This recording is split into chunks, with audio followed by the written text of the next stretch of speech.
true from a certain point of view. Hello there, and welcome to episode 20 of the From a Certain Point of View podcast. I'm Josh. I'm Adam. And Adam, I feel like 20 episodes is kind of a landmark number for us. Double digits times 2. It feels good to get to 20. I don't know what that means, but yeah. We're at 20 episodes in 2020, and we got a lot of strange stuff going on in the world right now that we'll probably touch on a little bit. And we're recording a little bit later today at 2:00 Eastern time. If you're joining us live today, we're really excited that you're watching. And if you're tuning in a little bit later, are we on YouTube, Adam, today? Or we're not on YouTube today. I think we're going to try doing live on YouTube. Maybe next week or the week. We'll see what happens. So today we're on Facebook and Twitch, though. We're live on Facebook and Twitch, and if you're catching us a little bit later, we're so glad that you're listening. Yeah. And we're so excited to be talking Star Wars. We got a lot of exciting things to talk about today. Adam, what have you been up to this week in Star Wars? I was up. I'm really tired today. I was up super late last night because I think we're going to talk about this in the news, but I ended up watching the Rise of Skywalker last night. Unexpectedly. That was a surprise, but a welcome one to be sure, right? And unexpected on a couple levels because I wasn't going to buy the digital. And I know. I was so convinced that you were going to, because normally you're really good at resisting temptation, much better than I am at resisting the dark side.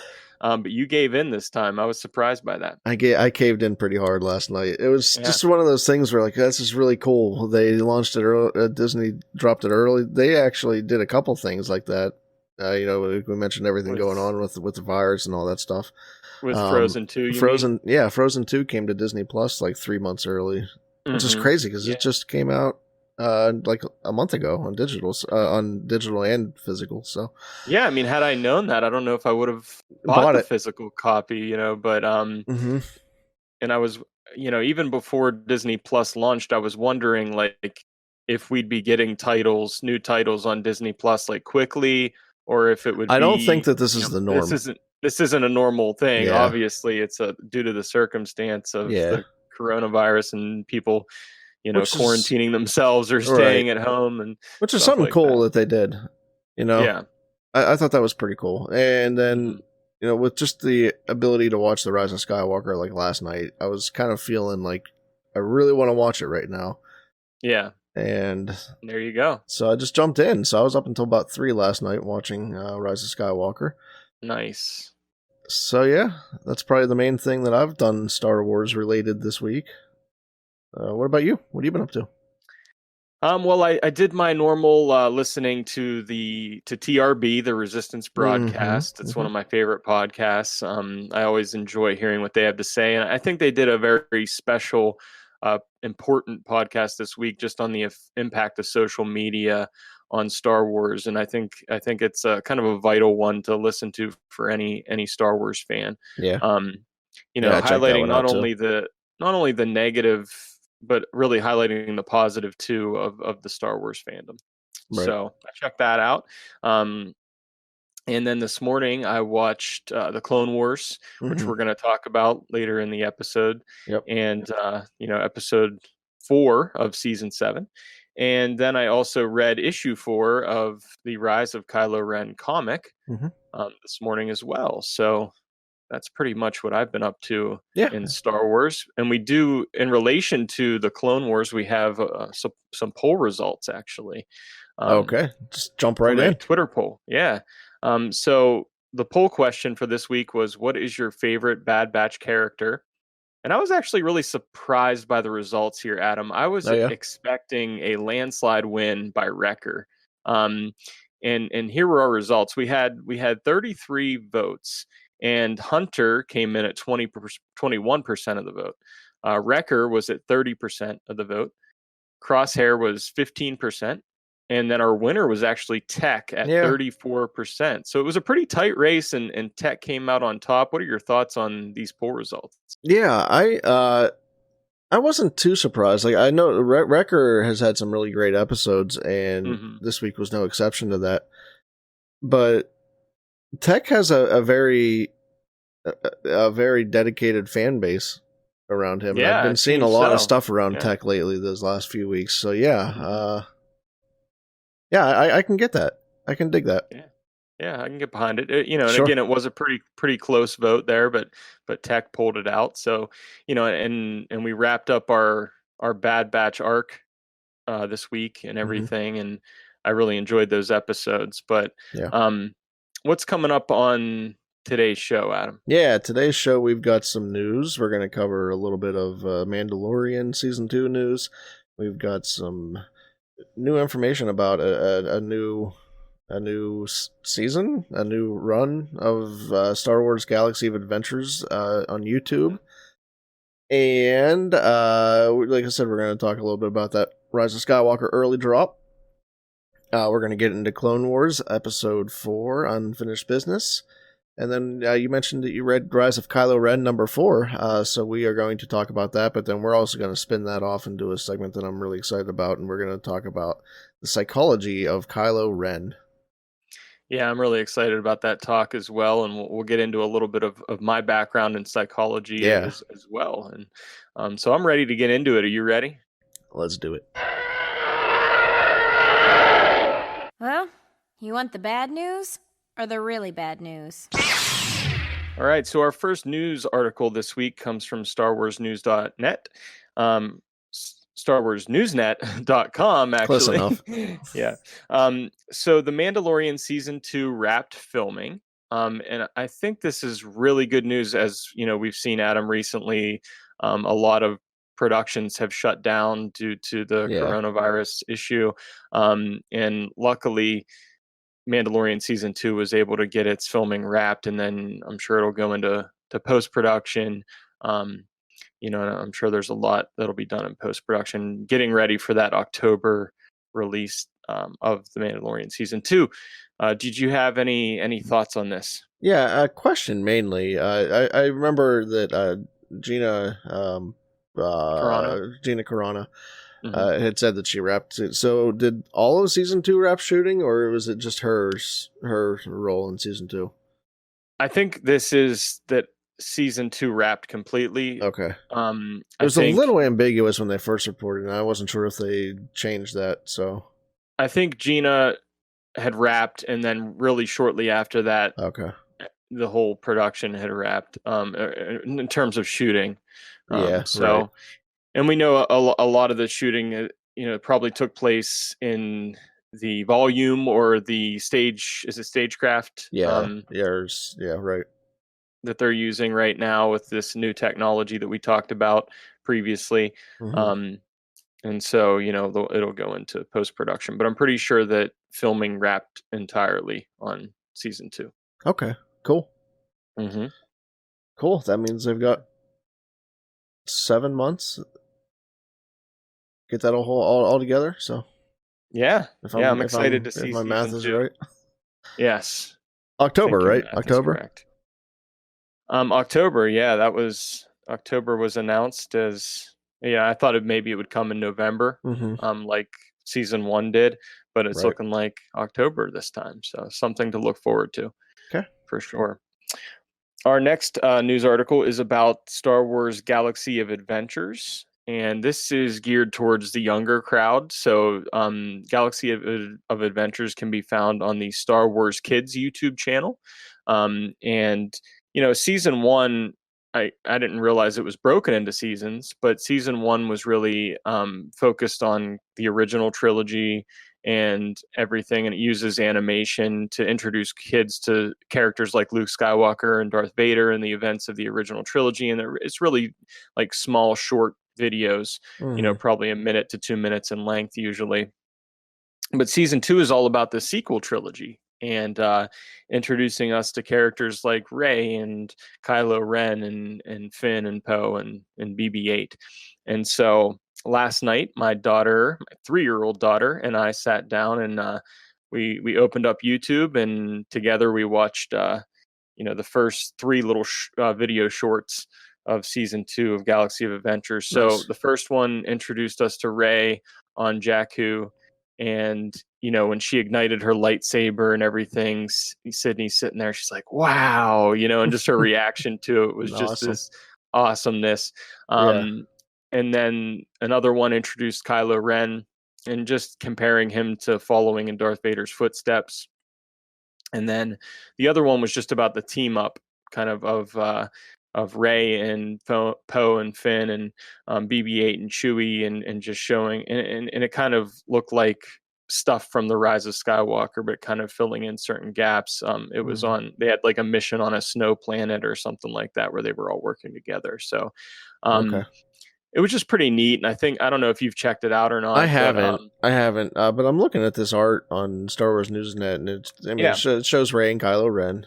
But then it also shows, and you might know more about this, but it also shows Luke and Vader, and then it shows Mace and Anakin and Obi-Wan with Dooku, and then it looks like maybe Qui-Gon in the back there, and Yoda with Palpatine. Maybe that's an older Obi-Wan. Right. So is this only going to be the sequel trilogy? That you could be right. I mean, it could. I don't know. It could also have the prequel trilogy in there and everything. I don't know exactly what it's going to cover season 2, but it very well could, cover those other trilogies as well. So, I mean, it's really a neat way to introduce your kids to Star Wars, and we've talked before about how there are so many different avenues to introducing young people to Star Wars, and this is one of them. So I've enjoyed it. Definitely. Yeah. I think it's gonna not only just cover events we've seen in the films, but fill in a few gaps here and there too. In the storytelling. So I'm interested to see that. Sometimes I wish they were a little bit longer, because they're very brief, very short, and I guess for kids, with the attention span and everything. Yeah, and being on YouTube, I mean, there are long form videos on YouTube, but I think the bite-sized chunks there work a little bit better. So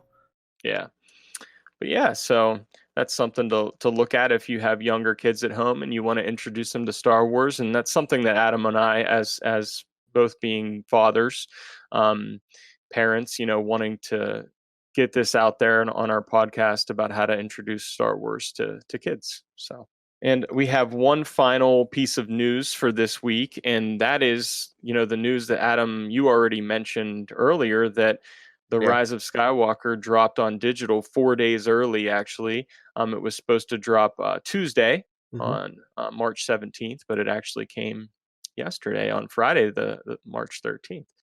So and that was I watched an unexpected it last night. surprise. I watched the Skywalker Legacy documentary this morning, which was super good. Yeah, I'm really excited about digging into the documentaries and the behind the scenes stuff. I love that stuff so much. And I can't wait to jump into that. Yeah, it's really good. I don't want to talk about it too much because, I don't want it to be ruined for you or for anybody else that hasn't seen it yet. But there's some really good stuff in there, really good behind the scenes stuff. Seeing and this isn't exclusive to this documentary, but seeing the passion that went into everything that they did just makes me love that movie more. Yeah. And I know that there's a lot of hot takes out there about Rise of Skywalker, but I love this movie, and I loved seeing what happened behind the scenes. I loved seeing them make it. I loved seeing all of that, and the personalities that come through when you get to know people behind the scenes. It's just special, and it adds a little something. So yeah, I can definitely relate to that. Just watching the director and the Jedi special feature for the Last Jedi when it came out, it completely just kind of changed my perspective on that movie, and seeing what Rian Johnson was trying to do with it, and understanding where he was coming from with some of the decisions he made. Just kind of, it kind of allowed me to enjoy it even more than I did before. So I'm looking forward to checking out the behind the scenes on the Rise of Skywalker. Now, I already pre-ordered the physical copy of the Rise of Skywalker, so I don't know if I'm gonna be able to also purchase the digital. So I might have to take you up on your offer to come hang out and watch it at your place, possibly. So. Yeah, we'll watch it here. Yeah, I mean, considering I have a couple weeks off of school because all schools in PA are closed, I'll probably have some time on my hands to come hang out. Yeah, let's do that. So, right. So yeah, if you're interested at all in digital, you can jump on that right now, and I think maybe one day we'll talk about that documentary and kind of break down some of the behind the scenes stuff and all the things that went into making everything that made it on the screen. So definitely. And so yeah, if you're looking to watch The Rise of Skywalker right now, you can. It's an option for you. I will say that on iTunes you can buy the HD version for $19.99, $20. If you want to see the 4K version, it's on Vudu for about $25. yeah, I got it on Google Play on 4K also for about 25. So yep. I had some Google Play credit saved up, so it only ended up being about 20 for me. But nice. What's coming up next, Adam? I am ready to dive into Clone Wars if you are. Yeah, let's review the Clone Wars. Unfinished business. Good. The show is about to begin. Well, we wrapped up our Bad Batch arc of Clone Wars Season 7 yesterday. We had Episode 4, which was titled Unfinished Business. We always start with these quotes. Some people call them fortune cookies. But this one was, "Trust placed in another is trust earned." What do you think of that, Josh? Yeah, I was thinking about that a little bit earlier and what exactly that means and what it might mean in this episode. I think when you place trust in somebody else and they obviously they kind of have to prove to you that in some way that you can trust them. But I think when you trust somebody else, they're more apt to kind of trust you and earn that trust as well. So that's where I came back and I found, as I was watching this episode, I found a couple of examples of where that would maybe work and where it doesn't work. And obviously Echo earns his trust. Rex seems to pretty much trust him completely from the get-go. Right. But the Bad Batch does not. Tech and Hunter both are pretty honest about their feelings. That he has been unwillingly working with the Techno Union for so long, and they don't trust him because of that. So yeah, I think they have good reason to be skeptical. Absolutely, and for sure. So I understood that completely. Right. I also found this fun example later in the episode when Obi-Wan and Mace take their clone troopers and they go to confront the battle droid army.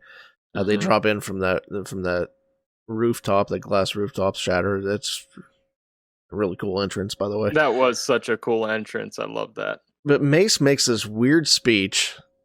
I love this. Weird plea. Yeah. And I kind of related it back to that trust idea because, he's I think he's attempting to maybe make some inroads to a pathway where they can be trusted, where these droids can be reprogrammed and serve a useful purpose, but it obviously goes south.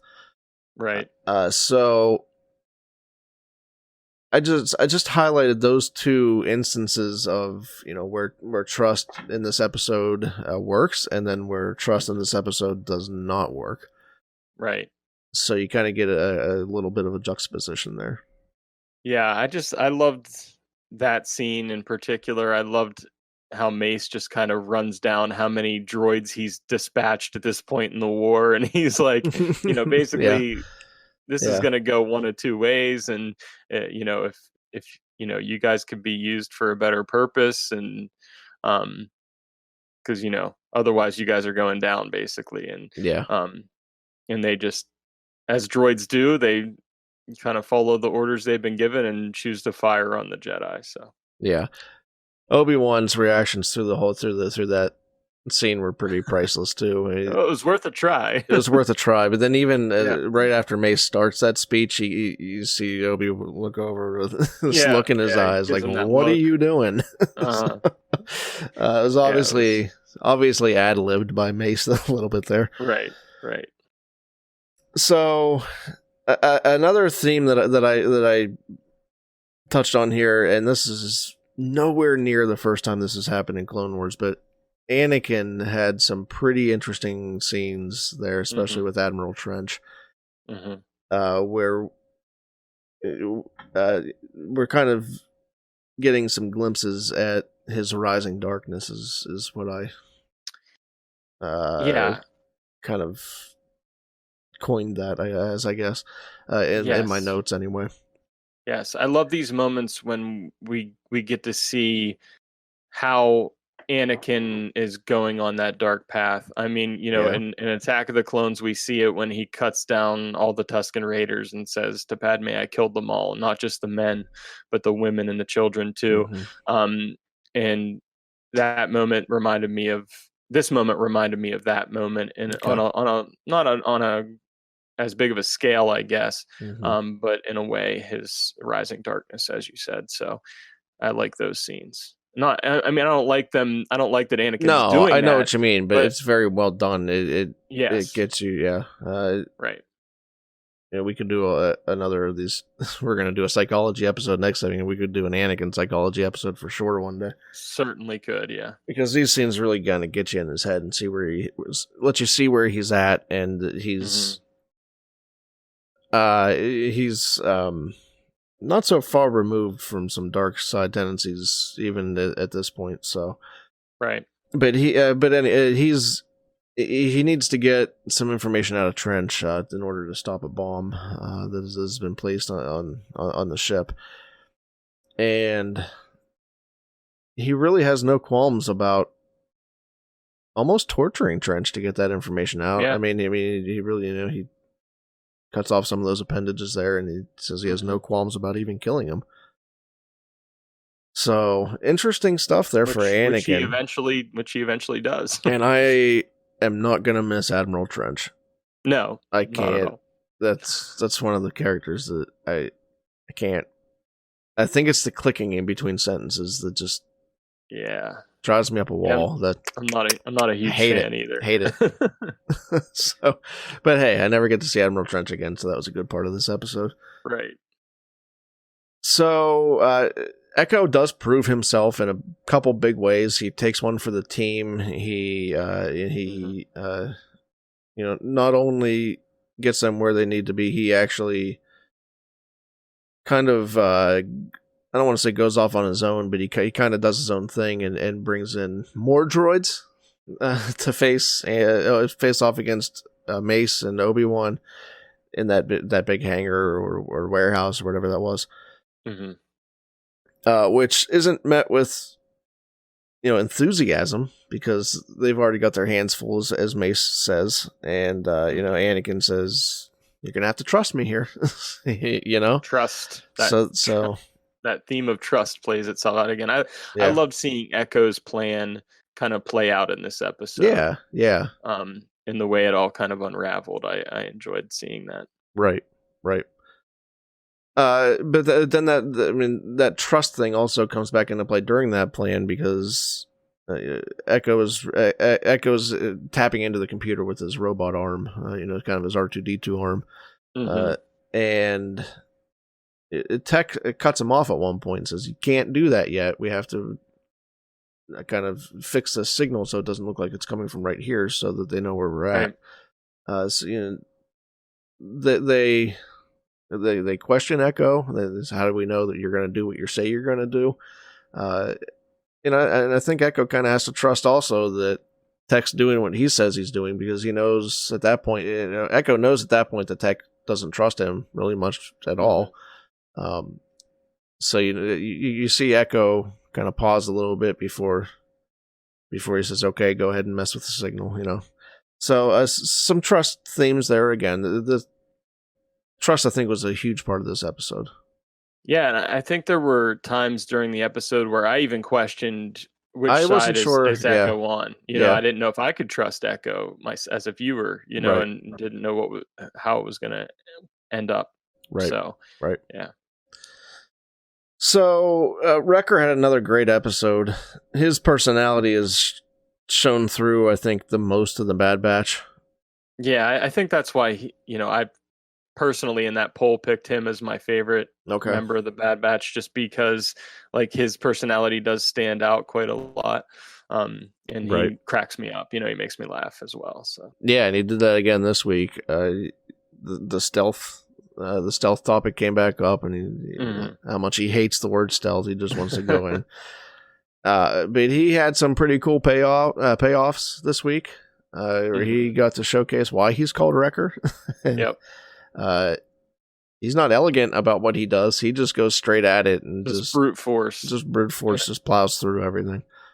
I think I can relate a little bit just because, when I'm playing, I don't play a whole lot of online multiplayer, as you know, Adam. But when I do, stealth isn't really my thing.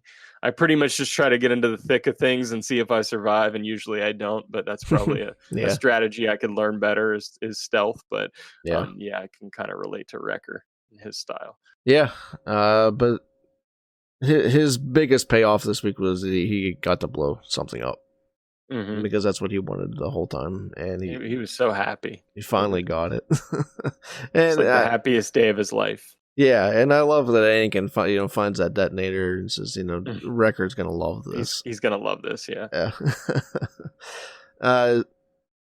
So we end with the Bad Batch kind of knows that this is the end of their involvement in this particular struggle, and they go to leave, and there's a conversation between the Bad Batch and Rex and Echo, and as they're parting ways, Rex kind of stops Echo and says, I it's kind of this whole, to paraphrase this, it's I love you as a brother, but I know that your place might not be here anymore, and it might be with them, where you can do some good.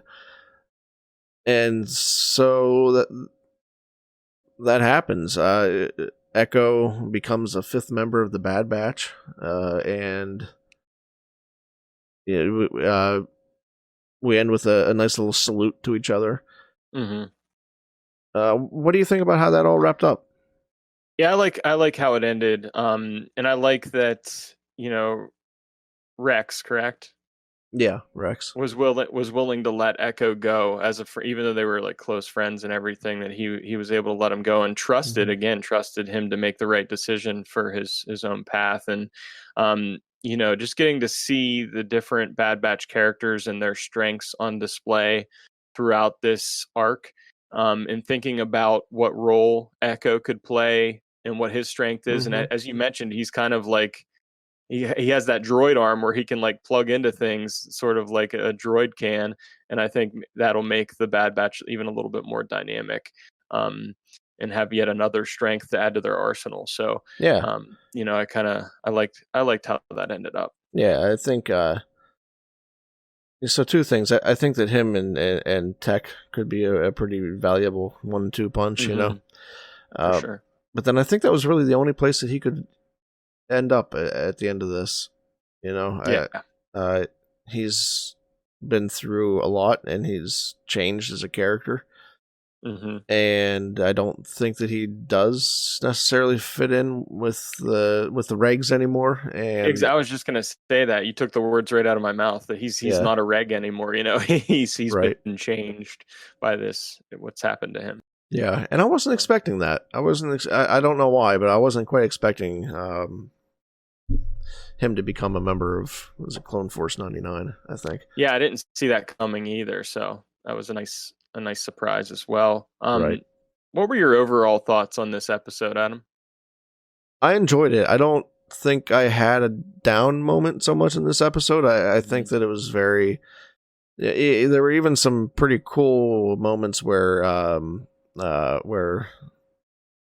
Crosshair got to showcase what he can do with those awesome little mirrors that he has. At first, I didn't know. I thought he was like...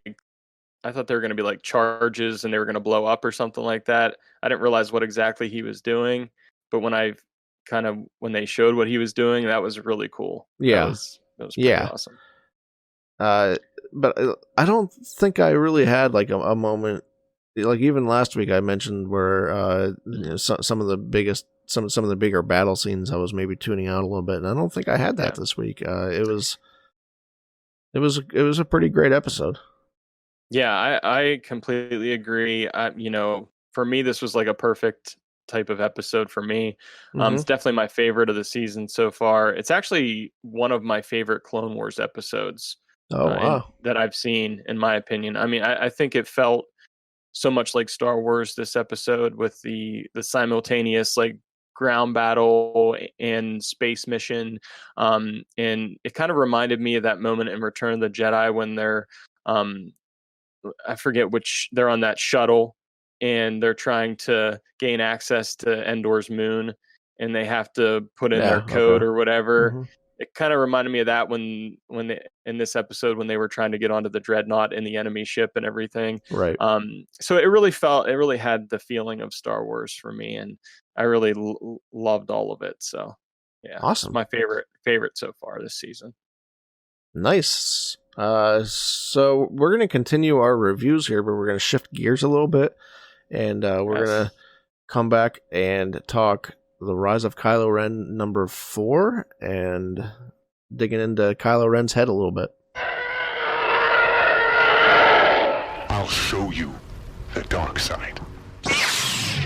The final issue of the Rise of Kylo Ren run. I try to say that 3 times fast. Kylo Ren run. Kylo Ren run. Issue number 4 just recently came out, and so that this wraps up the Rise of Kylo Ren by Charles Soule. And I don't know, Adam, before we kind of jump into it, really, I was wondering about your overall thoughts of this final issue. Well, what we thought had to happen happened. In order for Kylo Ren to take up his spot in the Knights of Ren, he had to kill Ren. Which we saw coming from a mile away, but that's okay. That's...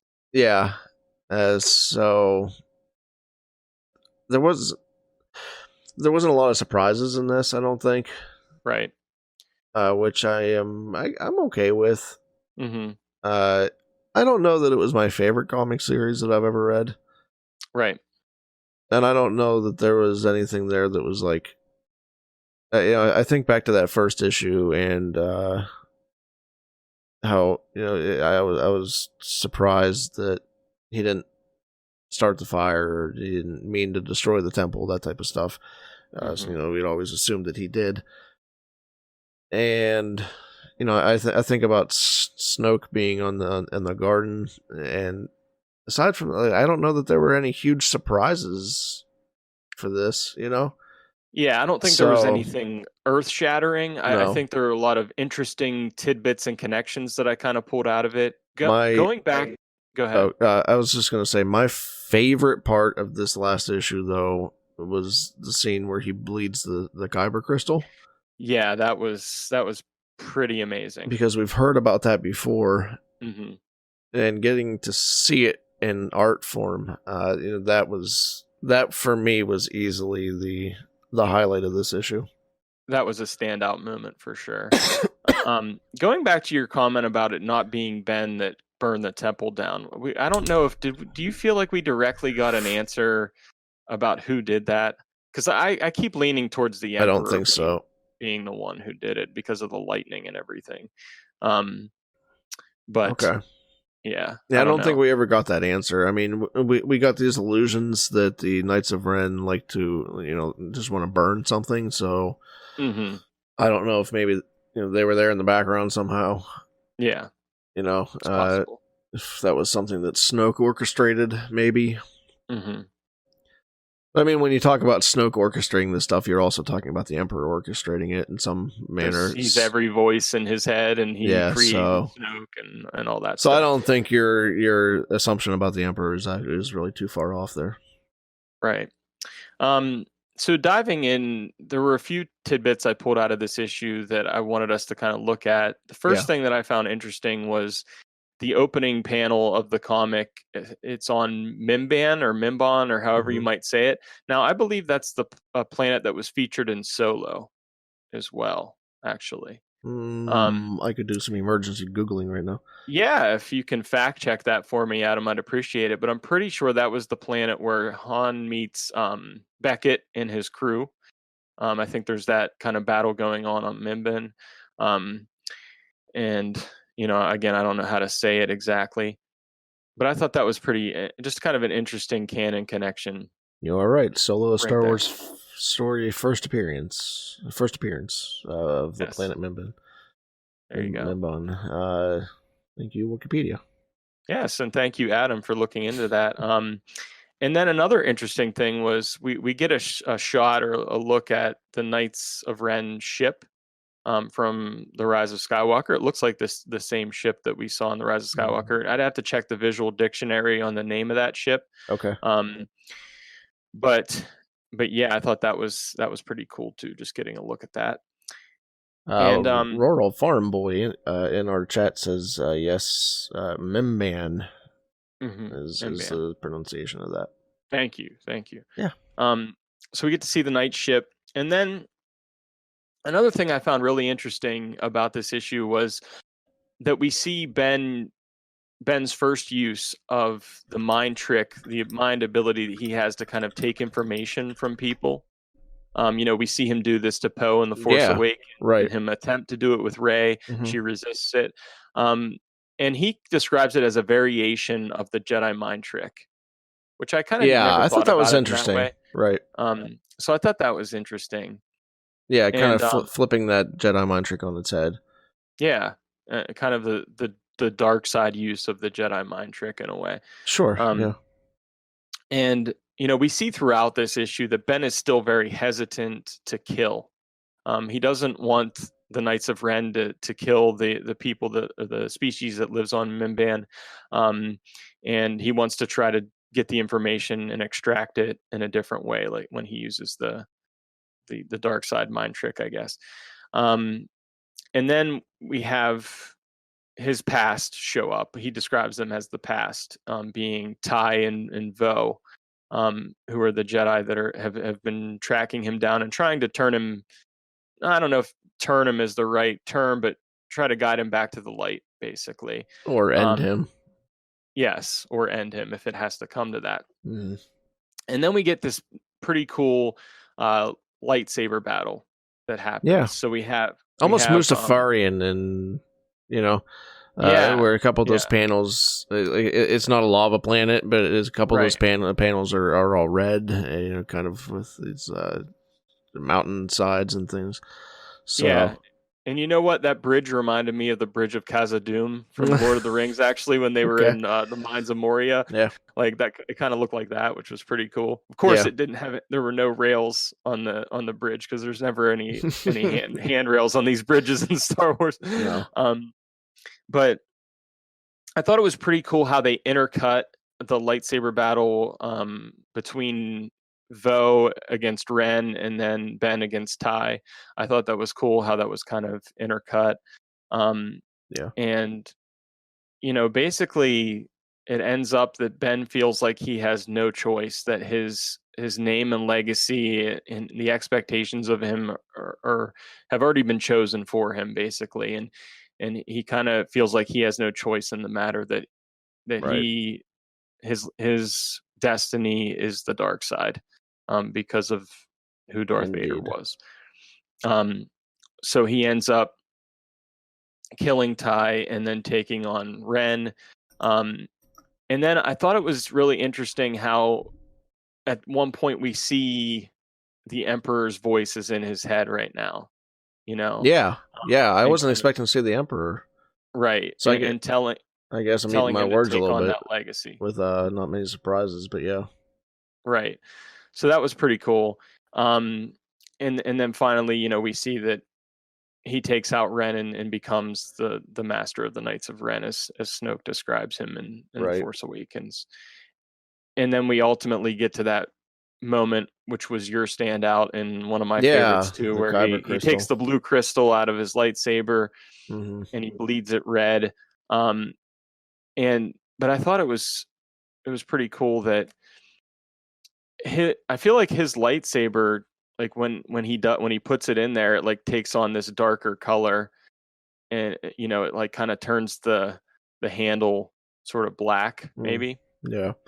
And I forget where I read this, but the hilt I meant, yeah. Yeah, the crossguard, the lightsaber shooting out the side of the hilt to make the crossguard on his lightsaber. I had read somewhere, and I can't remember where, that he did that as a way to vent the extra power coming through it. Right, because it's so unwieldy, it's unstable. Yeah. And I could kind of see little hints of that there too. Right. And actually that leads right into our next discussion on the psychology of Kylo Ren and what his lightsaber means and how it relates to his personality. So I think we can probably dive into our next segment. Yeah, let's do that. Psychology of Kylo Before Ren. we really jump into that, why don't you give everyone just a little bit of your background so they know where we're coming from on this? Absolutely. So Adam had this pretty good idea about, how can we use our backgrounds and our strengths and make it and apply it to Star Wars and make it something unique for this podcast. And my background, I have a bachelor's degree in psychology and a master's degree in school counseling. But my background in psychology makes me think about a lot of things when I see movies and TV shows. I think about characters and from a psychological perspective. And so, there's a lot of theories that I learned in psychology courses at the college level and everything that kind of informed this idea and this conversation and looking at Kylo Ren from that perspective. Yeah. I've been very excited to jump into this, and I think this is going to be a fun conversation, and it might be something that we do for some other characters. We'll see. Absolutely. So, Adam, the first thing I wanted to talk about with the psychology of Kylo Ren is his lightsaber and how it kind of represents who he is. We talked about from the latest issue of the Rise of Kylo Ren comic how in order to keep his lightsaber stable, because it's so unstable, he almost has to like fracture it and vent it out to the sides. And I think it just kind of represents who he is, as he's very has a very unstable personality, as we see a lot in The Force Awakens and The Last Jedi. I think about him smashing his helmet in The Last Jedi in that scene. He's very conflicted and torn in two. So I think his lightsaber kind of represents that. In a lot of ways. And his is really the only one that we've seen that looks that way. So very unique within the universe and very, very fitting, I think. So, yeah. Absolutely. And then I also thought about, not only his lightsaber, but his helmet, and specifically in the Rise of Skywalker, because it's reforged, when in The Last Jedi, he makes that decision to destroy his helmet out of his anger. Snoke is kind of telling him he's just a child in a mask. And I'm going to come back to that comment by Snoke a little bit later. And, that he's no Vader and everything. And he smashes the mask. He's always struggling with his identity and who he is. And then in the Rise of Skywalker, he kind of puts it back together to be like the leader of the Knights of Ren again. But I think he's really just attempting to be somebody who he really isn't, and I think that mask is just that. It's him being somebody who he really isn't, and it's concealing who he really is. This actually comes up in the Skywalker Legacy documentary. Nice. The mask point.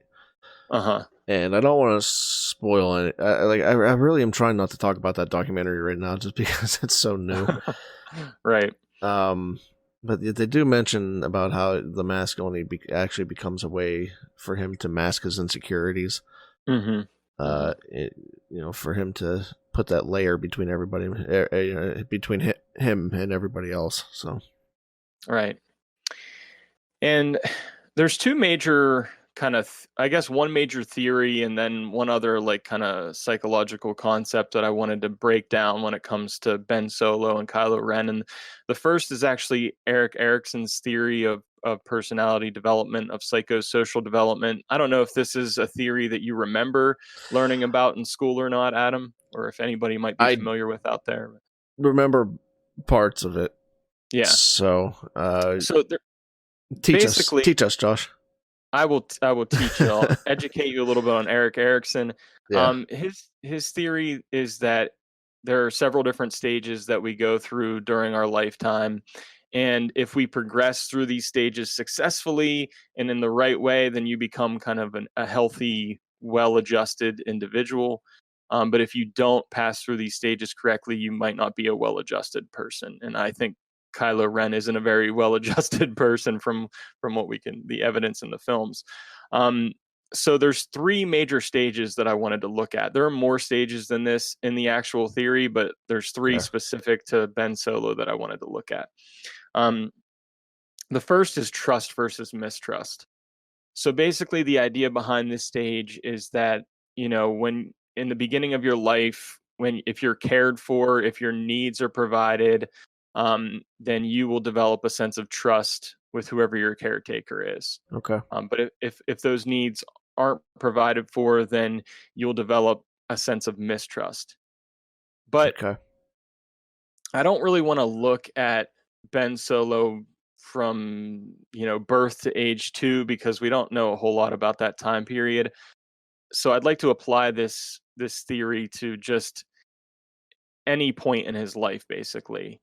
Because I think that some of these stages are fluid, and you could experience trust versus mistrust in different time periods in your life. So looking at, just Ben feeling abandoned by his father, Han basically leaving, and then later by Luke, that moment that we see a flashback of in The Last Jedi when Luke kind of confronts him and he's thinking about destroying him just because he sees everything that Ben will become and everything that he'll destroy.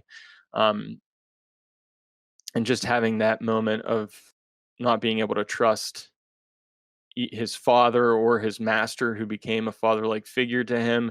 So I think he has really developed this sense of mistrust. Yeah, and expanding on that a little bit, especially from his younger ages, there are some times in novels where we see that he is, that Han specifically has no idea how to be there for him. And he struggles with that a lot. And I remember not too long ago, I read Last Shot by Daniel Jose Odair, and it's covered a good bit in that novel specifically. And I want to say Ben is around 2 years old in that novel. And so, I mean, you really get a chance to see there how Han, I don't want to not really abandons him at that point, but he kind of goes off on his own little escapade there with Lando, and while he wants to be with Ben, he doesn't know how to be with Ben, and it is straining his relationship with his son, I think.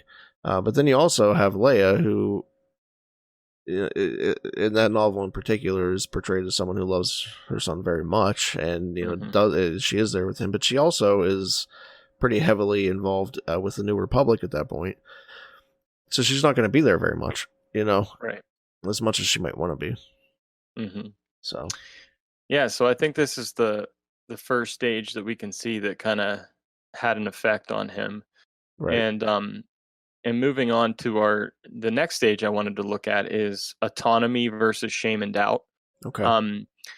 So basically in this stage, this is when, typically children start doing things on their own. Like they become potty trained. They start dressing themselves. They, get curious about things and want to do things on their own. I mean, I can remember my daughter and still saying this over and over. I'm going to do this myself. I'm going to do this all by myself. Allowing your children to do things on their own, that builds a sense of autonomy. Right. Versus if you kind of put them down and say, no, you can't do that, you're not capable of doing that, then that would develop a sense of shame and doubt. So I would argue that Ben never got to form his own autonomy. And as we see in the comic, his family expected him to be a Jedi like Luke was, because he's a Skywalker. Right. On the other side, on the flip side of that coin, Snoke and even Palpatine expected him to be the next Darth Vader, because of his bloodline. And then we even, he says that multiple times, how he felt so pulled right in both directions. And yeah. Exactly. Never really got to figure out who he was. Exactly. And then, we see evidence of Snoke kind of verbally abusing Ben or Kylo and calling him a child in a mask. That comment is going to come up a lot in this conversation. And just so he's just filled, I think, with this shame and doubt about who he is, and not really developing that autonomy and, being him who he wants to be. Yeah. And Ren mentions it at one point in this comic that he doesn't think that Luke ever gave him the chance to do something on his own. As far it was a brief. Do you remember that? Yeah, I do. Yeah. Where I think that maybe Luke protected him a lot, or maybe didn't.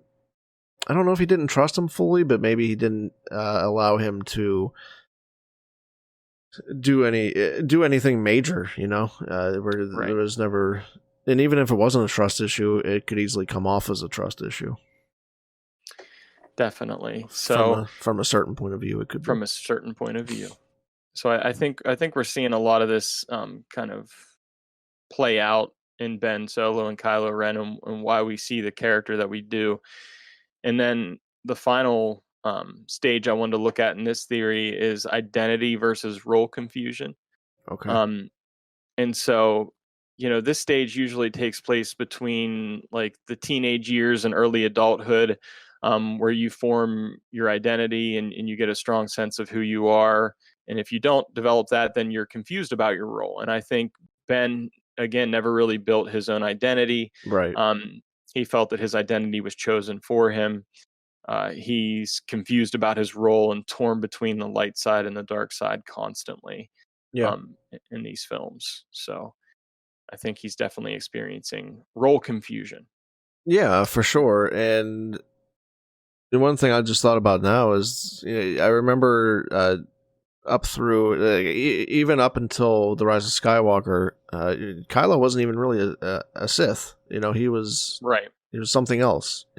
So there wasn't even that identity for him. As far as what his role was, he couldn't even call himself a Sith. There was really no classification for what he was. He was a dark side user, and that was about it. And we obviously see that the Sith had a much more major role in that than it felt like during The Force Awakens or Last Jedi. But he didn't have that identity, Yeah. So it's easy to see why, he had that confusion and feeling like he was torn in two. He even tells his father Han in The Force Awakens that he feels like he's being torn apart. Yeah. So I think we can see why that happened. So those are the stages that I wanted to look at as far as Erickson's theory goes. And, we're kind of applying them loosely to the character of Ben Solo and Kylo Ren. Loosely, but they all fit. They do fit, yeah. And it's actually kind of making me appreciate the character a lot more that we've talked about this, because it's very carefully done, I think. And I don't know that I don't know if this was if this particular kind of conversation came up during the development of his character, but it's a very intriguing character to cover in a Star Wars movie and a Star Wars story. It's not something we've seen before, that kind of instability, or how, how, what I want to say, we've seen parts of his development growing up, and it all kind of fits into this interpretation of his character, and it's really well done, even if it wasn't meant to be. It is. It really is. I mean, I find Ben Solo, Kylo Ren to be probably the most interesting, dynamic character in the sequel trilogy. Right. He's very complex, which I enjoy. And I wanted to look at one other thing with Kylo Ren and the psychology of Kylo Ren, and basically looking at kind of this idea of grooming, that Okay. sometimes happens in abusive relationships, Hmm. and the idea of Snoke kind of grooming him, Right. and so there are a few things that happen when somebody grooms somebody else. The first thing that might happen is they pretend to be someone they're not. So Okay. they pretend to be like this loving or caring person when really they're a controlling person. Um, Okay. and I think we see a lot of that with Snoke and that kind of that garden scene in the comic, Yeah. Yeah. where he even has whatever that headpiece is on and, and everything, and he's kind of appearing to be this kind of loving, caring person. Right. And Right. he's really not that person Right. that he's pretending to be. Um, and also they can be very charming and present themselves as someone who will meet your needs. And I think Snoke certainly appeals to that in Ben, and saying, basically saying that he can give him what he needs. Um, and then they appear to be very empathetic as well. And so I think Okay. we don't see a lot of that in the movies, but in the comic we do see I think maybe. Snoke kind of Yeah. grooming And I him. think maybe the relationship changed a little bit. Hmm. I think Snoke at the beginning is trying to appear a little more, like he's on Ben's side, and he wants Ben to be who he is or whatever, but he really wants Ben to be his puppet. Right. And Exactly. I think as those years went on, I think that came out more maybe, Hmm. and I think that's the Snoke that we see later. Yep. Yeah, we kind of see this next part of grooming where, Oh, did I just transition? yeah, you did. Nice work there. That was an That was a awesome nice segue. segue. It was great. Um, so the next thing that happens after that initial part of the grooming process, is then they use coercion to control your behavior at that point. So now they've got you in. They've they've made you feel like you can trust them, that they're empathetic, they can meet your needs. Then comes the control part. And things like saying you're no Vader, you're just a child in a mask. And again, it comes back to that kind of controlling behavior, because Snoke knows that if he says this to Kylo Ren about him not being Vader, and Rey knows from the scene in The Force Awakens that that's what he's afraid of. He's afraid that he will not be as strong as Darth Vader. So Right. Snoke preys on that fear and uses it to control him. Mm-hmm. Because eventually he goes and gets Rey and brings her to Snoke in a way. So I think that's where that part of it comes into play. And at this point, that person who's grooming the other person then has a hold over them. They have some hold over them, and that control over the person, to the point where the person feels like they don't feel like the victim. They feel like it's their fault if they fail. Okay.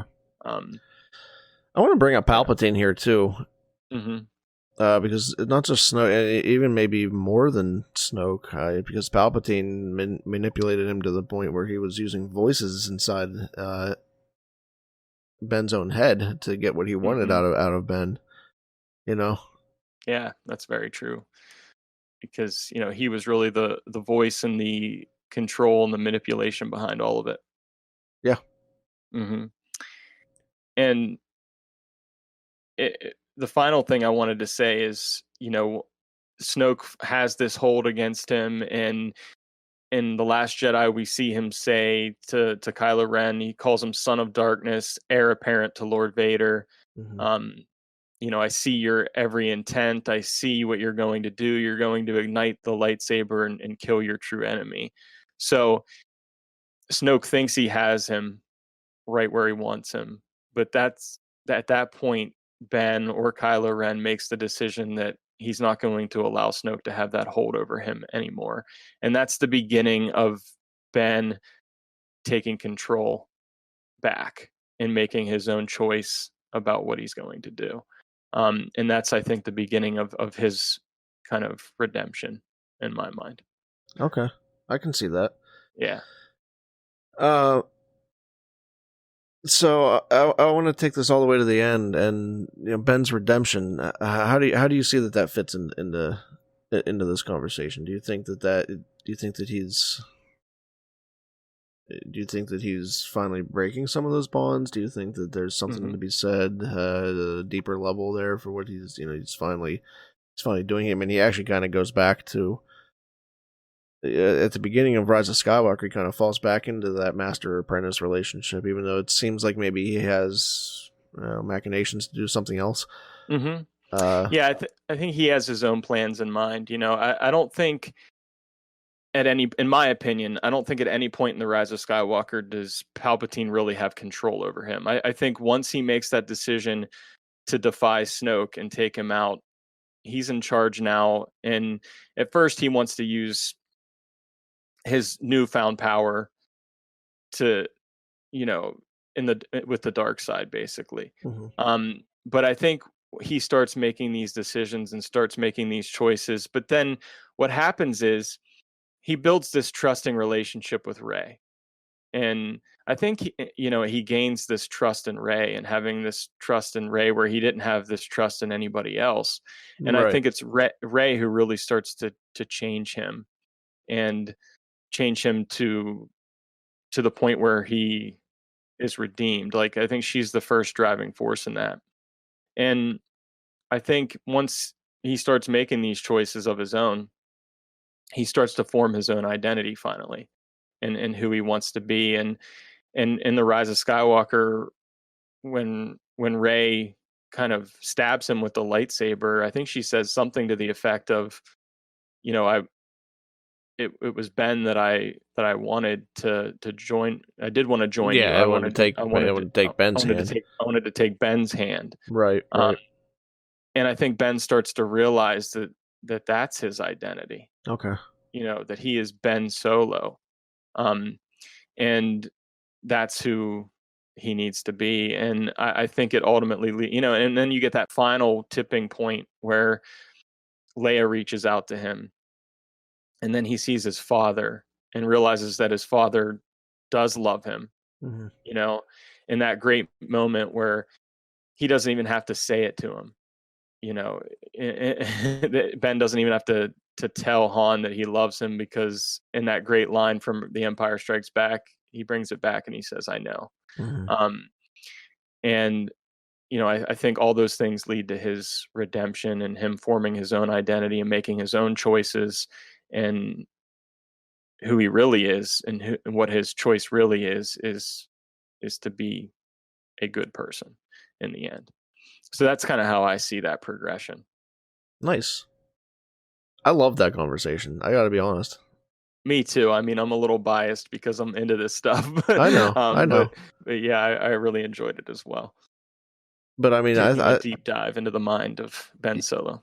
Yeah, I think that's a great way to kind of analyze his character. Mm-hmm. If you guys enjoyed this conversation and you want to hear us do a little bit more of this, maybe apply it to some different characters. There's a wealth of characters that we can psychoanalyze in Star Wars. That's for sure.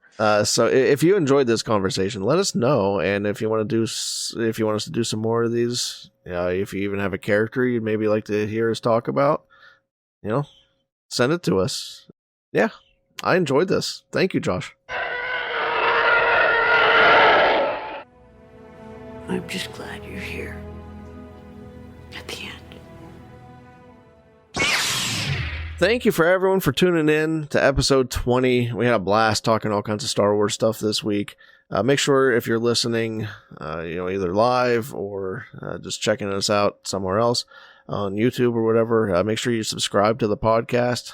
If you're on iTunes, you can leave us a review. If you don't use iTunes, you can always install it on your computer or Mac, or it's already installed in your Mac. So leave us a review there. That really helps us get out to more people, get more people checking out the show and involved and talking with us. Check out the website from a certain point of view.com. We had a couple things going on there this week. Josh wrote a Canon Catch-Up article on Force Collector. We had a new Guarding the Light post yesterday, and then on Wednesday we announced that we're going to be starting a Star Wars book club, and that's going to live on our Discord server, which will have links for the Discord server in the show notes, and we'll be putting that out on socials as well. We'll be starting the book club this week with the launch of the Rise of Skywalker novelization by Ray Carson.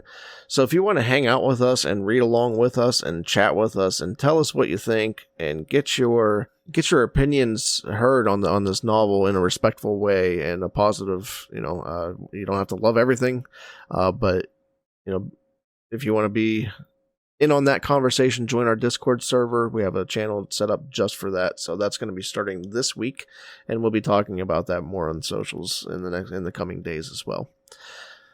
As far as those socials go, make sure you're following us on Twitter. We are at Certain POV Pod.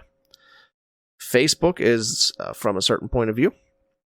We are on Discord, as I mentioned, and those links are always in the show notes. And email is certainpovpod@gmail.com. Our episodes are also hosted on Anchor.fm. Anchor is pretty cool. You can get on Anchor and send us voicemails there if you want to get a question in through voice and drop it that way. There's also, if you feel so inclined and love what we're doing, there's a support feature on Anchor as well. Even $1 a month helps us put this whole thing together. This show, everything that we do, is going to be free to you. That's only in addition if you feel so inclined. So, but thanks again, like I said, for tuning in. Josh, it was a great conversation. Really glad that we got a chance to dive into all that.